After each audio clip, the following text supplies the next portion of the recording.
Good morning, আশা করি তোমরা ভালো আছো। আমিও ভালো আছি। একদম সকাল সকাল রেডি হয়ে গেছি। আজ আমরা যাব সিয়ার পার্ক। এই যে এয়ারবিএনবি বাড়িটাতে আমরা আছি, আজ এর ছাদে যাই। যদি তোমার কাছে অনেক সময় থাকে তাহলে এরকম ছাদে এসে কিছুটা সময় কাটাতে কার না ভালো লাগে। এরকম একটা সুন্দর ছাদের শখ কার না থাকে বলো? আমার তো খুব ছিল এই জন্যে বলছি, কেন কি আর কোনোদিনও সেটা ফুলফিল হবে কিনা বলতে পারছি না। Why my worst enemy waits for me? Yeah, yeah. Talking too loud, showing the world that he's in charge here.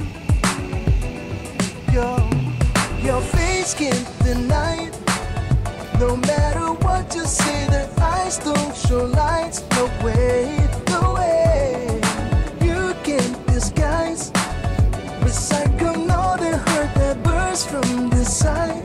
That's all you'll ever need. I never wait, and you are still so lost.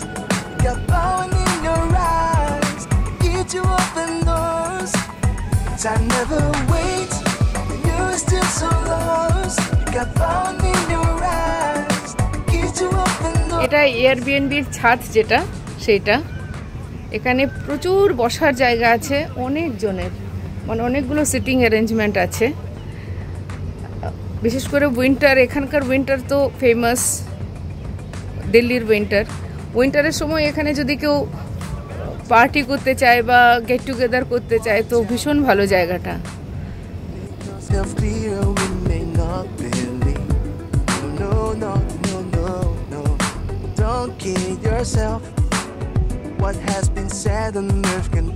দেখতে পাচ্ছ কতগুলো sitting arrangement আছে এখানে।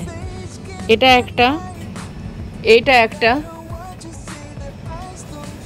এইটা একটা, আর এই যে এইটা আরেকটা। আর এখান থেকে কি সুন্দর ভিউটা দেখা যাচ্ছে, এখান থেকে পুরো বাড়িটা থেকেই দেখা যাচ্ছে, মানে নিচে ব্যালকনি থেকেও দেখা যাচ্ছে, এখান থেকেও দেখা যাচ্ছে। এই যে এখানে ঘাসের ট্রিমিং চলছে, সেই আওয়াজটা আসছে। এটা ওই লেকটা, কাল ডিয়ার পার্ক যেখানে আমরা গেছিলাম এটারই কোনো একটা পার্ট হবে।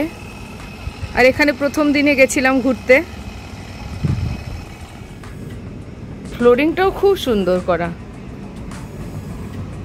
এগুলো জয়পুরি ডিজাইনের উপরে আছে। আমি জিজ্ঞেস করেছিলাম, এটাই জয়পুরের থিম।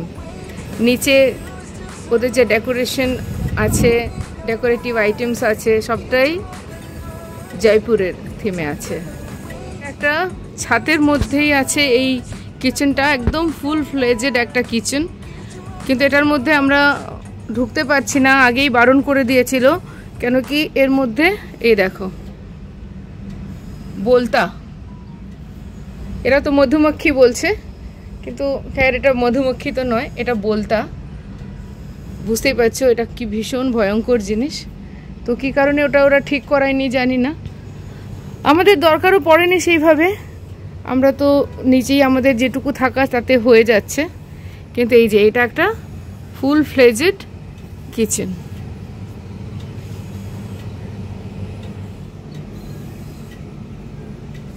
গাছ টাছও আছে। এয়ারবিএনবি করতে গেলে একজন প্রপার কেয়ারটেকার অবশ্যই দরকার, যারা এগুলোর খেয়াল রাখবে। নিজে রাখতে পারলেও ঠিক আছে, কিন্তু তাহলে আশেপাশে কোথাও থাকতে হবে, মানে ইটস আ হিউজ টাস্ক এগুলোকে মেনটেন করা। ফার্স্ট ডে এলাম, সেদিন এখানে প্রচুর বৃষ্টি পড়ছিল, আজ রোদ আছে। বৃষ্টিটা ভালো লাগে বাড়ি থেকে দেখতে, বাইরে বেরোলে একটু অসুবিধা অবশ্যই। ওভারঅল এখানকার এক্সপিরিয়েন্স ভালোই হলো। আমরা আজকের দিনটা আছি, কাল ভোরেই বেরোনো। মোস্ট প্রবাবলি আর এখানে ফিরে আসা তো হবে না কোনো দিন, যতটা পারছি স্মৃতি সঙ্গে নিয়ে যাচ্ছি। এই গ্রিলের ডিজাইনগুলো আমার ভীষণ ভালো লাগে। কলকাতার যেগুলো পুরনো বাড়ি সেগুলোতেও এই ডিজাইনটা আছে, আমার খুব ভালো লাগে এই ডিজাইনটা। এবারে নিচে যাচ্ছি, এই ওপরে তো আর আসা হবে না। এখন সকাল 10টা, 10:30 বাজে। আরেকটা সিঁড়ি আছে। তো এই বাড়িটাতে টোটাল 3টে সিঁড়ি আছে। একটা এই জাকুজির ওখানে যাচ্ছে, একটা টেরেসে যাচ্ছে, আর এই যে আরেকটা সিঁড়ি দেখছি। ফার্স্টেতে আমরা এখানে গেছিলাম। এই যে এটা হচ্ছে গেটটা, এখানটাতেই আছে গেটটা, এখানটা দিয়ে এখানে গেছিলাম। আমরা এখন কোথায় যাচ্ছি মামা? সিআর পার্ক, কালী মন্দির। সিআর পার্ক যাবো এখন, এই জন্য ওয়েট করছি উবেরের জন্য। কিন্তু এখানে উবের আসতে একটু অসুবিধা হচ্ছে। এই বাড়িটা সব কিছুই ভালো, লোকেশনটা একটু ভেতরের দিকে আর কি, সেই জন্য আসতে চাইছে না। দেখা যাক এখন কি বলে জায়গাটা, বলতে পারবো কি, মানে রিটায়ার করে গেছে। অবশেষে উবের পেলাম আর আমরা সিআর পার্কের উদ্দেশ্যে। এটা GK1 গ্রেটার কৈলাসের বাড়িঘর। এই I love CR park, I love this or I love that, এটা এখন সব জায়গায়। দেখে যতই হাসি বা যাই করি, এখানে দাঁড়িয়ে ফটো তুলতে কিন্তু বেশ লাগে। না না, তো এইটা হচ্ছে সিআর পার্ক, আমাদের এক সময়ের থাকার জায়গা। আমার বোন এখানে থাকতো, আমি ওর সাথেই থাকতাম। আমার মেয়ে এখানে স্কুলে পড়তো। मंदिर के अंदर जाना है। हाँ हाँ, जितना जा सकते हो उतना चलो।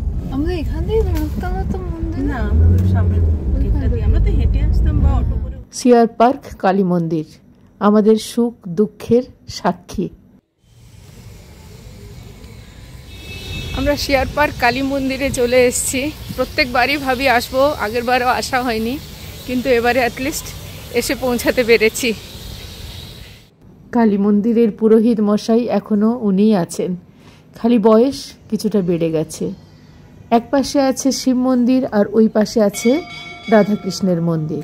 এই সময়টা খুব ক্রুশিয়াল ছিল আমার জীবনের। খুব যে ভালো সময় ছিল তাও বলতে পারবো না। মেয়ের পড়াশোনা ছিল একদিকে, নিজের ব্যক্তিগত জীবনেও তখন অনেক নানা রকমের সমস্যা চলছিল।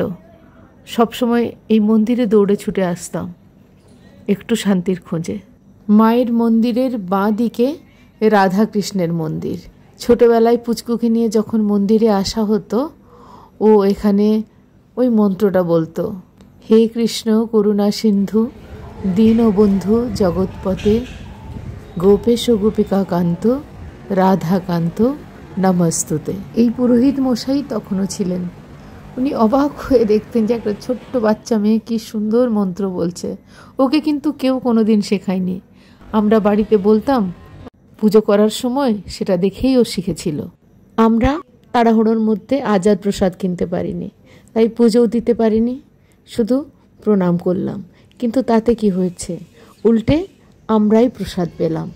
মন্দিরে কিছুক্ষণ বসে প্রণাম করে প্রসাদ পেয়ে আমার হাজব্যান্ড চলে গেল এয়ারবিএনবি হজকস, যেখানে আমরা আছি। আমরা 3 জন থেকে গেলাম সিআর পার্কে। আজকের দিনের বাকি অংশ পরের ব্লগে, নয়তো এটা অনেক লম্বা হয়ে যাবে। ভালো থেকো সবাই, আবার দেখা হবে।